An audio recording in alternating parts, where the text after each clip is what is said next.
Welcome to the Strategy Mob Podcast. Tune in for everything you need to know to stay in the know regarding the automotive industry. Here's your host, Jason Harris. Button. I made that mistake. Literally went about 10 minutes into a podcast the other week, realized the stupid red light wasn't on. It's an important thing to do when you do these things. All right, guys, we'll get started here. Hey, what's going on, Podcast Nation? It is Jason Harris here, and thank you for joining me on another episode of Strategy Mob. Today, I have two very special guests. I have Mr. Ken Luna and Darryl Hilton. Guys, thank you for taking the time to jam with me today. Absolutely. Hey, for everybody out there that's listening and watching right now and kind of don't know how you fine two gentlemen got started in the industry, I think what we'll do is we'll kick it off with a couple origin stories. All right, Ken, I'll start with you. How did you get started in the automotive industry? Well, as you can tell, I've been around for a while. So I started in last century, let's put it that way, in the industry. And I was recruited right out of college by a company by the name of Cars Incorporated. Which was very appropriate, I thought. And I thought it was a prank phone call from one of my friends, quite frankly. But 40 plus years in the industry, almost all of it being automotive technology solutions is what I've been in. I've worked for a number of companies, started out mainly training folks the first 10 years and ran training organizations mainly on the actual software that we were selling at the time, which was compared to what we have today was, teletypes and, screens and you know what things look like. A lot of F4s and F11s, right? That's exactly right. Hey, you're dating yourself as well, my friend. So anyway, my main focus has always been, it's just been something I've always liked are new technologies, new solutions, new things to bring out to the auto industry. It can be very frustrating because the auto industry is not always acclimated toward new things unless they're forced into them, kind of like what we're seeing now with the digital retailing space. But that's, to summarize my background, that's pretty much sums me up. That's awesome. And yes, I apologize. I did date myself just a little bit there. You know what? There's still dealerships out there that are using systems like that. I got an email the other day from a dealership in all caps, and I'm like, I wonder which DMS you're using. I just wrote back. I'm like, hey, I hate you too. Stop yelling at me. I'm sure you guys have gotten the all cap email from a dealer or two before in the past. Hey, Darryl, for yourself, how did you get started in the automotive industry? Yeah, kind of by accident, actually. I'm a third generation auctioneer. So my family did estate auctions and farm auctions essentially up in kind of mid-Ontario. And I thought, you know what, I've always been a car guy. I'm going to go learn the car business for 6 months, go sell cars, and then I'm just going to transition into the auction field. And I fell in love with the business. I never got out of it again. I did do a little bit of selling and doing the auction, but as a ringman, it's tough to live in Toronto on what they pay a guy to yell. So just stayed in the industry and worked my way up management at 23 and just kept going. So I've been at the OEM level as a national manager. I've done a little bit with tech, with online marketing and so on. And then a lot of stuff as GSM and sales manager. And now I'm back in school and we'll see kind of what the big data future brings with automotive. Yeah, the future of automotive. Boy, that's a phone book thick book right now, isn't it? Really, if you were to ask me a year ago, kind of what the next 5 years, looks like, I think I could actually confidentially, with confidence, actually kind of lay it out for you. And now, not so much. There's a lot of questions. And, one thing though, I do know for sure though, and I saw this happen during the recession. Now this is vastly different than the recession. That was an issue of economics. This is a social fundamental shift in the consumer and just, really the world, right? And it really what it is during times like this, dealers are going to have to process their way to profitability. right? I mean, for the last 5 years, I mean, not including the last year where we kind of had a flat year, but the 5 years prior to that, it was double-digit gains after double-digit gains after double-digit gains. Like, it's a little ridiculous, right? The ride that we had for the last 5 or so years. Now just being able just to get by, it's really not enough. Like, everyone's really going to have to step up their game. And that comes down to process and technology and how the two of them kind of combine. And that's going to be kind of the girth of our conversation today. But before we kind of get into that, I'd love to kind of hear what your guys' current norm is. So, I mean, Ken, I'll start off with you. What's your current norm look like right now? Well, my current norm looks like it has for a number of years because I've always worked out of my home.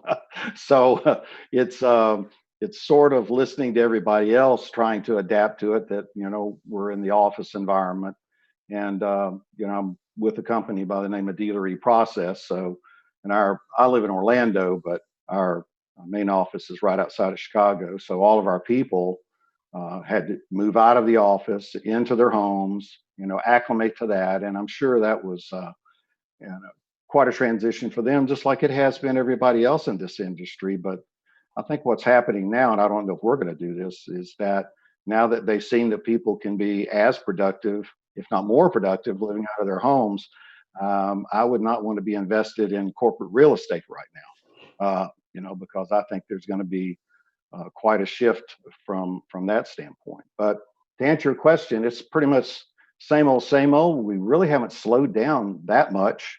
I mean, a lot of what we're doing is building, continuing to enhance and build on our digital retailing solution. So that hasn't slowed down. Everybody we're working with is still there. So it hasn't changed that much for me, even though I know it's a huge change for the auto industry and for auto dealers. But for me, it really hasn't affected me that much. No, I'm with you there. I mean, I think there's a lot of dealerships out there, and a lot of businesses out there. I mean, even my own, that's looking at what is what is the productivity level that we should expect moving forward. I hate to say it, but I'm right there with you, Ken. The time that we've spent at home has been more productive than the last 6 months prior to that. Even myself, I'm very focused. I got my schedule, boom, boom, boom, boom, boom. I mean, I know you have another one of these literally right after this one. So that kind of seems to be the current norm for a lot of people. Hey, Darryl, for yourself, what's your current norm look like? A lot different than what it was. I was on the road daily, usually commuting hour and a half, 2 hours each way to get to my dealers to do some consulting and working with them on things. And this has definitely changed my norm. Having a 3-year-old and a 5-year-old in the background screaming half my day. They're not in my car with me when I'm traveling. And so that's been one thing to get used to is, although I'm home, I'm not daycare. I am here to focus on getting the job done and working with dealers. So it's definitely been a big change. I can't wait to get back out on the road again. Not being in dealerships is just weird for me. I'm spending my whole life there. So I can't wait for this to subside and get back out there again. I'm with you on that. I mean, I'm a road warrior as well. I spend about 8,000 kilometers a month. Ken, that's about 5,000 miles, just to put that into perspective. Probably a little less, but yeah, somewhere around there. But yeah, man, not being on the road, gosh, I'm getting the itch, So like I'm fighting myself back and forth. 1 minute I'm like, I want to get out, I want to hit the road, and then the next minute I'm like, but look how much crap you just got done in the last 4 hours of just sitting there and just having to go boom, boom, boom, boom, boom. I will say this goes any longer though. I need to get a standing desk. Like my ass is sore. Like I'm sitting here all day long, talking on the phone, answering calls, doing podcasts. Like something's going to change. But hey guys, I know we want to get to kind of the girth of our main conversation today, and I thought it was great to bring the both of you guys on. I mean, Ken, you from the digital retailing side, Darryl, for your love of big data and just kind of how that ties into our operations. I'd love to kind of get you guys' thoughts and opinions of how you see kind of the new norm, structuring out, for our industry. I mean, I don't think anybody's going to disagree with this statement that the customer's changed. The customer's expectations went from here to here, in about a 45-day period. And I think for the simple reason it's just the way that they've had to engage with other retail environments.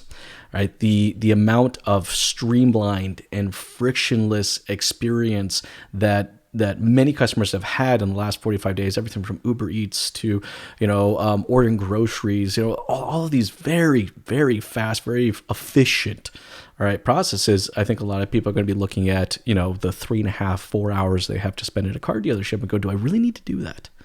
Or even on the service side, do I really need to, walk into a service department and wait for 5.5 hours to get my car serviced? But I digress, and I'm going to ask you guys this question. Ken, I'll start with you. How do you see, the industry or the new norm kind of evolving over the next 8 to 12 months? So I see it obviously accelerating from where it was. I think it was already headed that way. A lot of noise about digital retailing and what it is and what it does. And I think there's still a lot of noise out there concerning that. But I do believe there's going to be more and more of a shift once people realize and can see what they're able to do, going to a dealer's website. Or in my case, my son recently totaled his Mustang, and wasn't his fault. Everybody was okay, right? I told him I would make sure I said that. But he needed another car. So he found a 2015 Mustang 50th anniversary on Carvana. And I said, Carvana? I said, okay, cool. I'm in digital retailing. I'm going to walk through this. And I got to tell you something. And we didn't have a trade-in. So in all fairness, that was one of the easiest buys I've ever had in my life. And I've been in the industry a long time. It took us, now, in all fairness, he knew precisely what he wanted too. But just from the very beginning of the process, they use soft pulls, which obviously we specialize in, to make sure that the payments were accurate. And he knew the vehicle he wanted, went through all of the different pieces, the ID, the verification, making sure he was who he said he was. And then still had to do a hard pull, going through the contract signing, the e-contracting, couldn't sign them all because of some regulations, here within the state of Florida, but still most of them were signed electronically. And, 4 days later, here comes the Carvana and there's his car. So that opposed to, and I won't name any dealerships, and I've been in the industry a long time, even sold F&I systems. You go into a dealership and what happens if you've got two F&I managers and one's sick? Then you sit for 2-3 hours. So, so from a personal experience standpoint, and I've had many conversations with many people and many dealers, I think everyone's waking up to that. Now, is the process flawless? Is everybody going to just flock to this? I don't think that's the case at all. I still believe there's a lot of people that want to go into the dealership. And most people are very uncomfortable completing the buy online. So I think there's variations there, but I do believe that shift is happening, and I don't think it's going to slow down anytime soon. No, I'm with you, Ken. I mean, the funny thing is like this whole buying 100% online. It's actually not, to your point, you said earlier, it's not necessarily a new idea. I mean, when I first started in the BDC, and they didn't even call it a BDC back then, but roughly about 15 years ago, the Internet Operations Department, because they didn't have a better word for it. They just kind of let's try to put as many hats as possible into one person. That was pretty much me. But I mean, we were drop shipping Corvettes all over the country, sight unseen. We didn't have a digital retailing product at the time. We didn't even know there was a word for it. We just, someone wanted to buy something, we figured out how to ship it to them and had a local notary go out and do the documentation to ensure the person was actually the person that they said they were, and so on. So, but it seems like right now the technology has gone so much better now, where it's like back then we had to handwrite this process. Now the technology kind of comes with a kind of a somewhat direction of it, but I still want dealers to kind of identify the process before they get into the technology. But yeah, I mean, the industry is changing and the consumer is going to change along with it. I mean, I think how many customers out there are just excited to jump back into a dealership for 3 to 4 hours? There are some, right? Darryl, you probably agree, right? There's probably going to be some customers that actually appreciate and like going in and doing 3 hours of negotiation. I don't, but there are some. But I think there's going to be a much higher percentage than there ever has been in the past of people that are going to want to engage heavily online before they come into the dealership. But Darryl, I'd love to hear your kind of thoughts and opinion of how you kind of see the direction of the new norm for our industry developing out over the next 8 to 12 months. Well, I do think that automotive dealers per se are some of the most resilient entrepreneurs that walk the earth, to be honest with you. The fact that we can put a challenge up in front of them, like, you've got to close your doors and still sell cars, and have many of them succeed under those constraints is very impressive.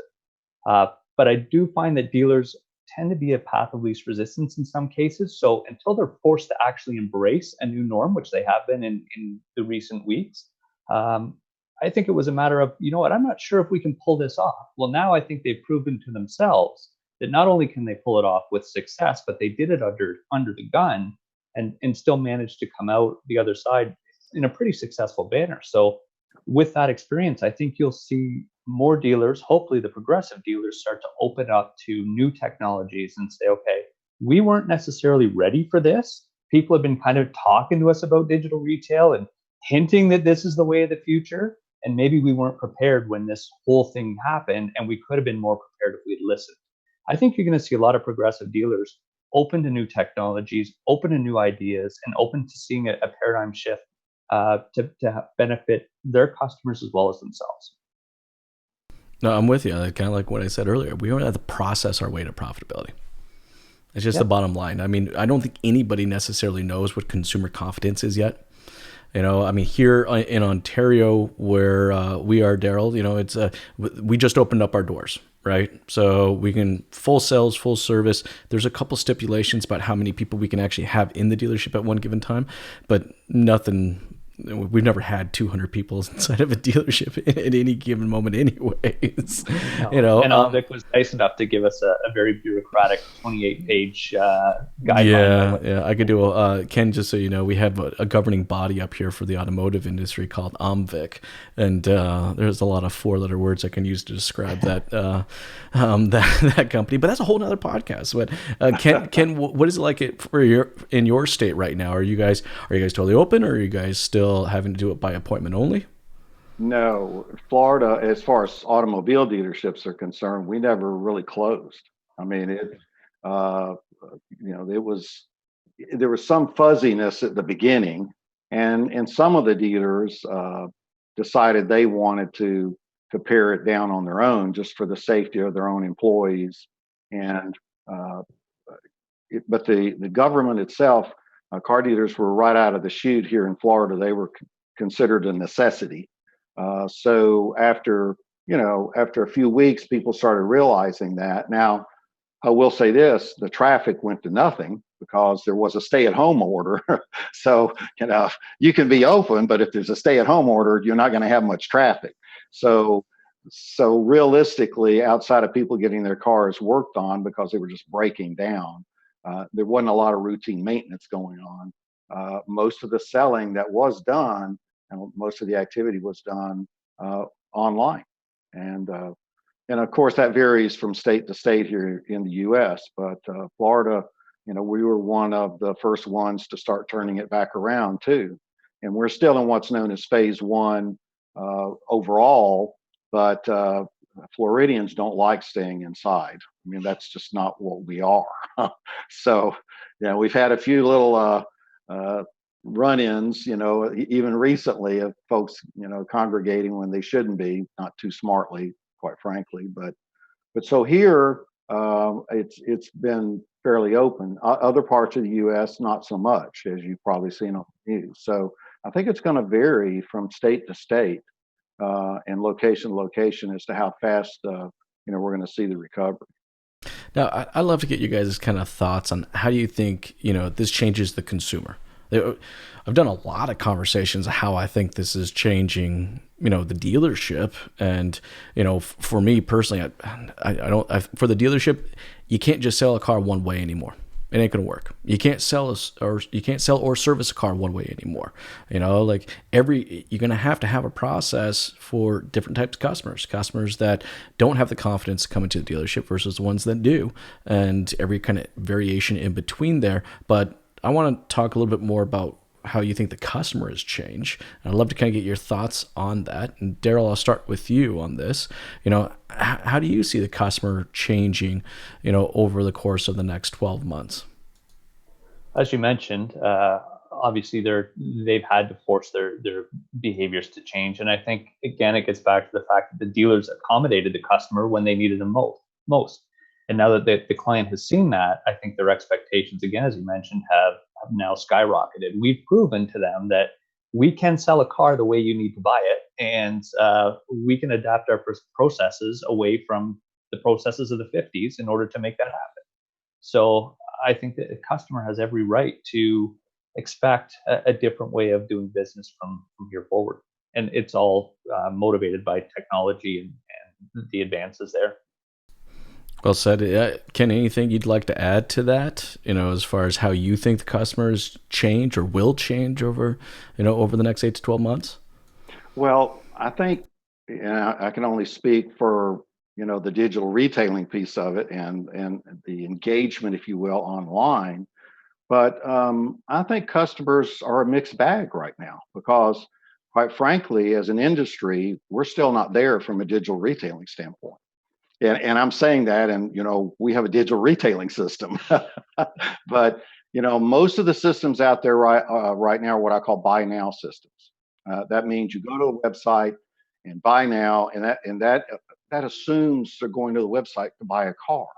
And most people don't go to the website to buy a car; they're going there to look and find a car and get as much information as they possibly can.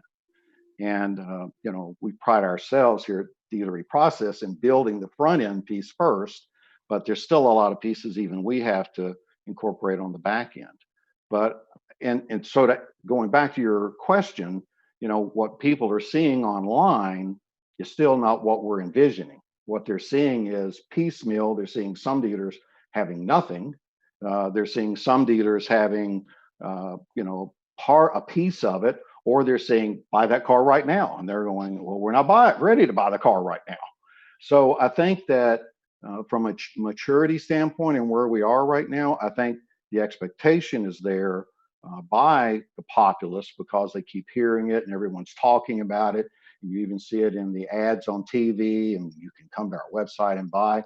But really, quite frankly, that's a bunch of bullshit. Then in a lot of cases, they cannot. And I think that we've still got a ways to go before we really deliver like what a Carvana can deliver, because they're ahead of the curve. And that may rankle a few feathers, but go buy a car from them and check it out. I mean, it's whoever designed their system was definitely ahead of the pack on the ability to program that in online. I mean, they did it right. Car dealers can do it too. They've just got to be patient with us out here that are building these systems, because there's a lot to it. And it's a lot different when you're designing a system for a number of different dealerships versus Carvana, who is really just one big dealership and they built it for themselves. So that takes a little bit longer. But anyway, long answer to your question. But. No, that's a great answer. I mean, you look at it this way. I mean, Carvana, answered the question or brought the experience for whatever type of customer they're coming to. They brought a shopping opportunity, a shopping experience, an online shopping experience. They bought an online buying experience. They bought an online researching experience. So it doesn't matter where you're kind of coming into your funnel. They have an experience there for you. When I got to be honest with you guys, when I first started digital retailing, and it was like this, and to your point, Ken, this buy now option, I'm like, well, what the hell happened to the shopping experience? Like, as an industry in general, I don't even think we even nailed that one down. And we're just going to bypass that entire portion and just go straight to the buy now option. I was a little dumbfounded by it, to be honest with you. But I mean, honestly, I think that's what we have to look at is we have to look at our website. First things first, we have to look at our website more than just a website. Wouldn't you guys both agree? Like, I mean, look, as an industry, we've literally treated our website as a digital brochure. here's some information, call me, like that was the extent of how we treated it, and I think to your point, Ken, I think we bypassed the entire of how do we build a research experience, how do we build a shopping experience online, and then let's talk about having some type of buying experience. But as an industry, I think what this time has really shown, or shown to dealer principals specifically, is that we have to be treating our digital real estate equally as important, if not maybe even more important, than we do our physical real estate, which may beg the question, what is more important? That might change. Darryl, what's your thoughts? Again, it gets back to the shift that we're going through. It's amazing, even when you look at it from the OEM level, you can tell between manufacturers who sees their online presence as a tool to drive additional traffic or to grab additional customers from the competition. And then those who really don't invest that money in. I mean, there's certain dealers or OEMs that do a great job with that shopping experience online, being able to spin the car. And there's others that have stagnant photos where you basically get 1/3 shot of the front end, and hey, come and spend $175,000 with me. It'll look similar to this. So it's a tool. I think that the automotive industry has to go to automation. I think that to create a very stable process for the customer, we have to take as much of the emotion and the personal touch out of it as we can, by still allowing the consistency, the brand consistency that the OEM wants. So there's a fine line there, I think, with how technology should be leveraged and take some of those shopping experiences out that are subpar in some situations.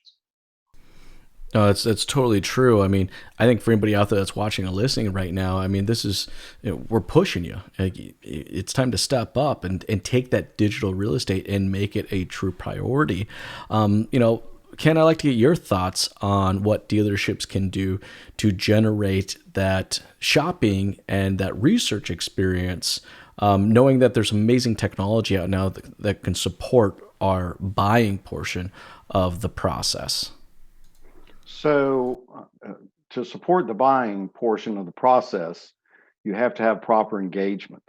And if they're going out there, the prospects are going to your site, which is in essence your digital storefront, which is the way that we envision it, is that you've got to give them as much information as possible, and it needs to be accurate. It can't be, and I'm not going to name any names, it can't be, here, come price your car out.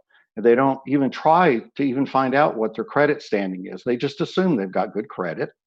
And some of them will say, here, go to Credit Karma to find out what your credit is. And they're getting the wrong type credit score. So, I tell those type dealers, I just say, listen, you need to train your employees for combat. And they say, well, what are you talking about? They said, because when that person comes in and he thinks he's got a valid payment, and he finds out he's $100 a month higher because of the way you structured your site, the only thing you can do is get your guys ready for combat, because you're about to go into combat with that individual. And it happens all the time in dealerships that are not paying that close of attention to what they're placing on their website. So I believe, and I'm prejudiced because we try to build what we're building accurately, that those type systems can actually do more harm than good.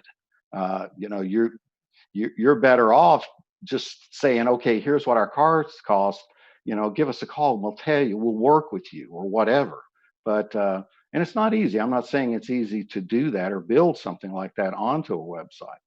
But, I'm prejudiced. We use soft pulls to help a lot of that. And that's one of the things we specialize in to get around that.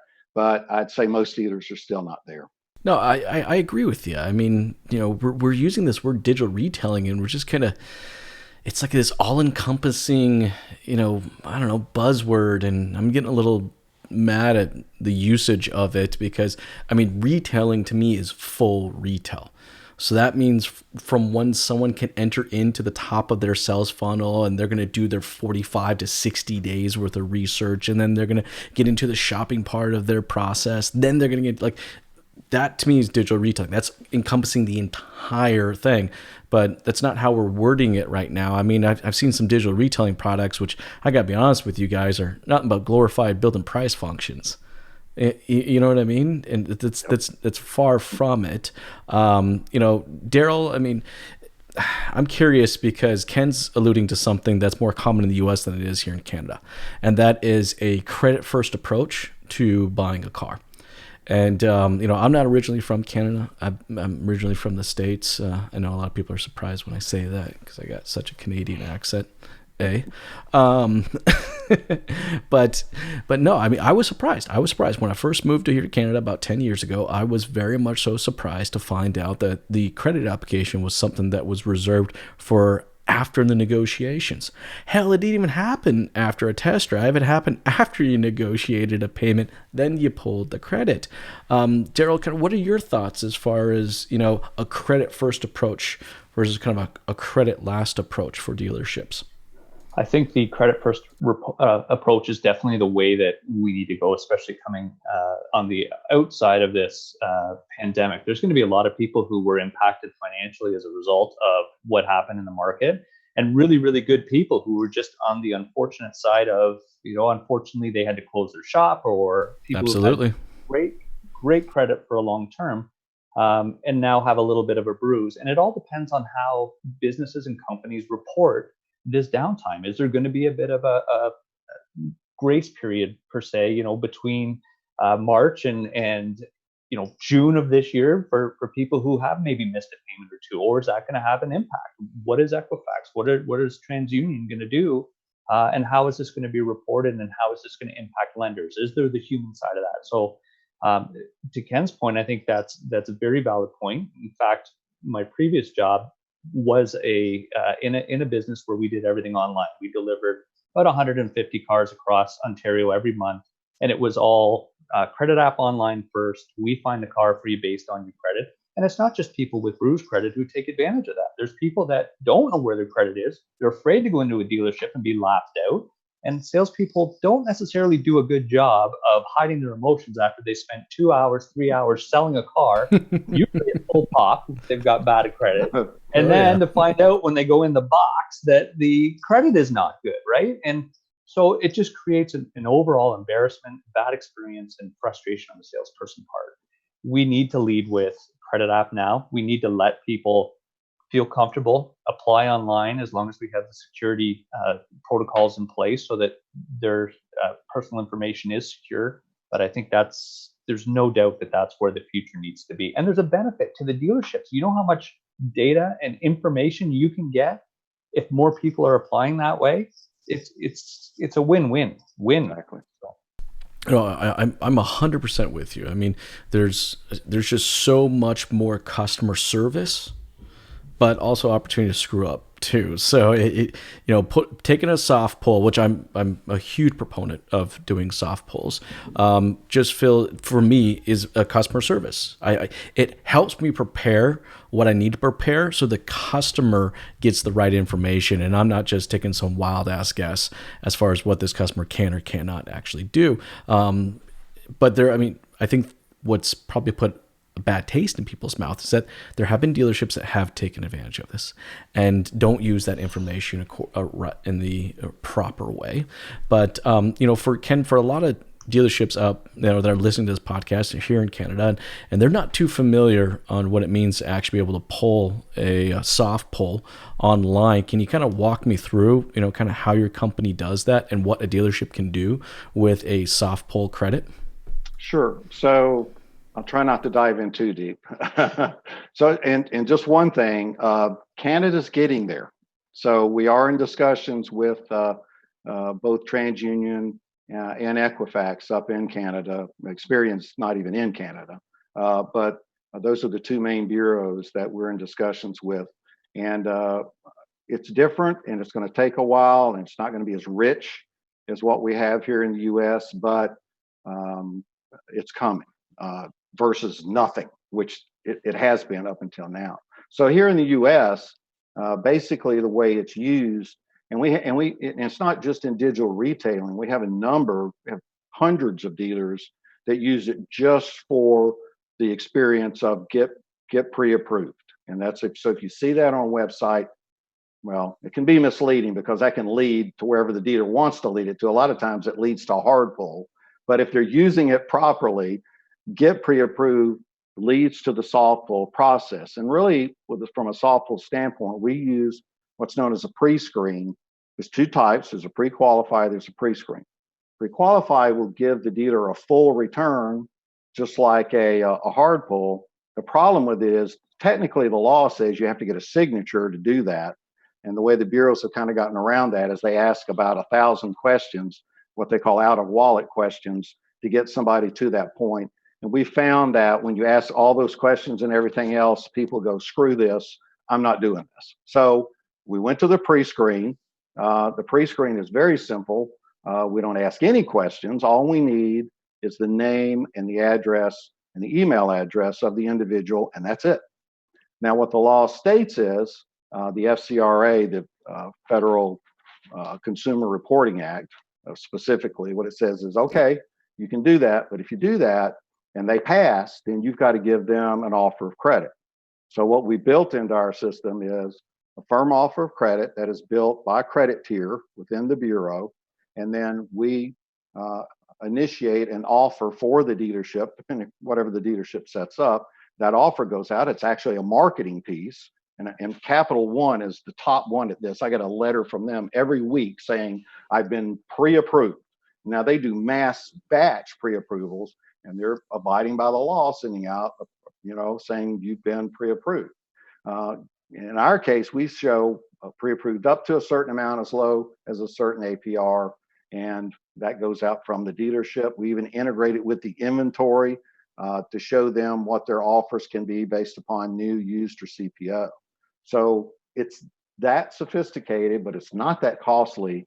And you're right, it is a customer service. I mean, everyone you talk to that says, I can get pre-approved and I don't have to give them up my social and I don't have to answer all these questions.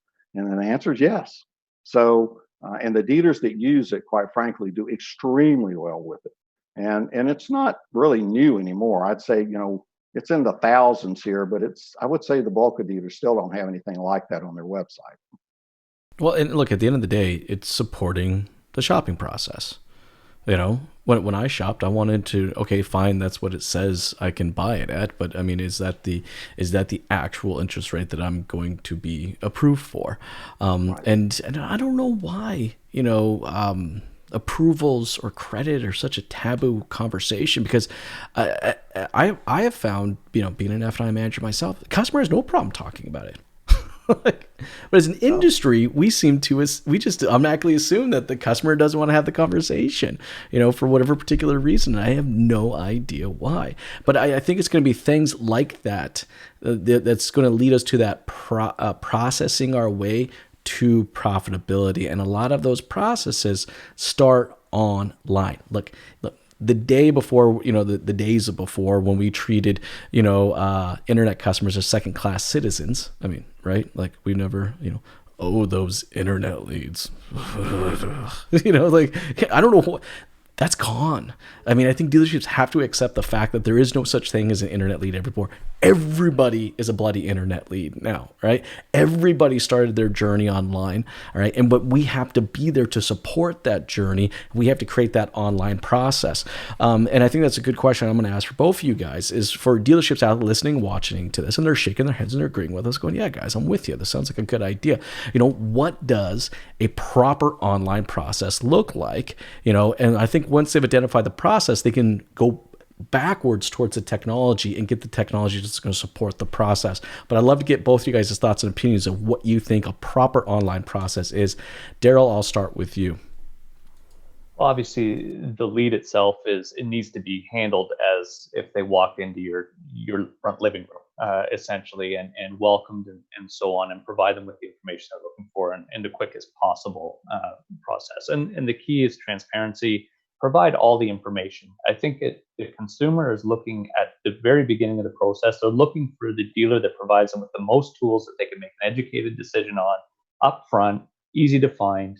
And that experience online has to translate into the face-to-face experience in person. And I would say a dedicated team of internet sales representatives, more a product genius type person who can walk through, is based on the amount of leads they handle, not necessarily a commission based, but a bonus structure with a salary, that type of person, I think is going to help long term really create the more of a concierge type experience to transition from online into the dealership.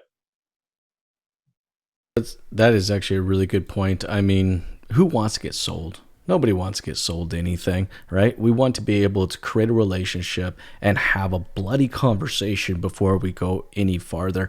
And, I think that's a great process. We just have to simply ask ourselves, like, from a tech perspective and from a people perspective, are we prepared to just have the conversation the way the customer wants to have that conversation and in the length that they want to do it, right? I mean, how many times have I heard of salespeople go, oh God, those internet leads, like I got to email them like 18 times and they never respond back to me. And it's like, well, because you end every single email with like, when can you come into the dealership? Just I guess what it is, just really treat them like a human being, and have a conversation. But, to your point, Darryl, like we have to have the right people and we have to have the right tech to allow us to have those conversations. Here's one that really, really gets me like going is like, I'm still dumbfounded by the fact that on all websites out there, all right, we still only ask for 2 forms of communication. Email, which, I mean, guys, like, okay, let me see how many emails. I have 177 unread emails right now. Oh yeah, that's going to be an amazing way to communicate with me. Or phone call. Yeah, because I'm going to answer that while I'm sitting here doing and having these conversations with you guys. Like it's like 2 of the oldest forms of communication, right? No one's being asked like, would you like to LinkedIn message? Everybody knows if you want to get a hold of me, LinkedIn message me, right? Because I live there, or Instagram message. What's your handle? We can reach you out there, or text message. Guys, the Nissan Armada that's sitting right now out in my front yard, all right, I bought it almost completely via text message, so communication, the right communication tools and the people that are going to use those is key. That's a good one, Darryl. Thank you so much. Darryl, I think that was an amazing point. Thank you for that. Guys, look, I know we're getting towards the tail end of our conversation today, so I get to ask my one last question before I let you guys go. And again, thank you so much for taking the time to jam with me today because this has been a lot of fun. But before you go, one last question. What is pissing you off? So Ken, I'm going to start off with you, sir. What is pissing Ken Luna off? There's no baseball. I mean, come on. I mean, I'm with I you know, I want baseball. I don't care if there's fans in the stands. I watch most of the games on my TV anyway. So, get your heads together, owners and players, get out there and start playing baseball. That's what's pissing me off right now. I'm with you, man. I miss a $10 beer and a stale hot dog. That's what I'm missing. Hey, Darryl, for yourself, what is pissing Darryl Hilton off?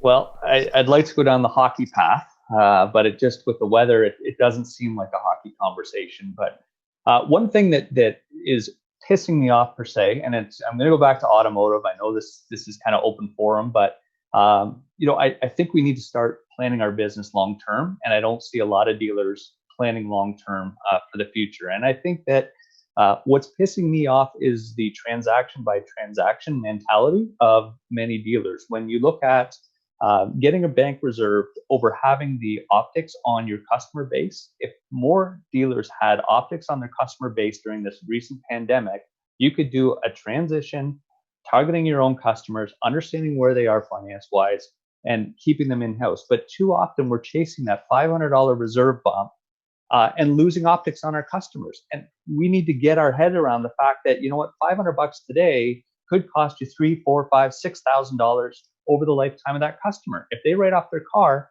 guess what? The OEM and the captain's going to tell you, hey, this customer just paid out. You better contact them. Scotiabank or TD or Royal or any of those other banks are not going to call the dealer and say, hey, by the way, you should be aware of this. So that's something that I think dealers need to get their head around is long-term planning, look at their overall portfolio, and create a strategy to deal with that. So sorry it was automotive based and get hockey back. That was great. In fact, actually, that's such a rich topic. We might have to just come up with another podcast just on that topic alone. Hey guys, for everyone out there watching and listening right now, would love to connect with you two fine gentlemen. What is the best way to do so? Ken, I'll start off with you. So the best way to connect with me is even though you said it earlier, is email, because I'm always on the phone, and I can respond a little better to email. So it's kluna at ecreditminer.com. You can also find me on LinkedIn. I have a fairly decent presence on LinkedIn, and I can respond to you there as well. Awesome. Thanks, Ken. Hey, Darryl, for yourself, what's the best way for someone to connect with you? LinkedIn is the easiest. I'm on there a lot, so please reach out anytime and please add me. And I'd like to meet as many people in this great industry as I can. Awesome. Hey, guys, thanks so much for taking the time to jam with me today. This has been a lot of fun.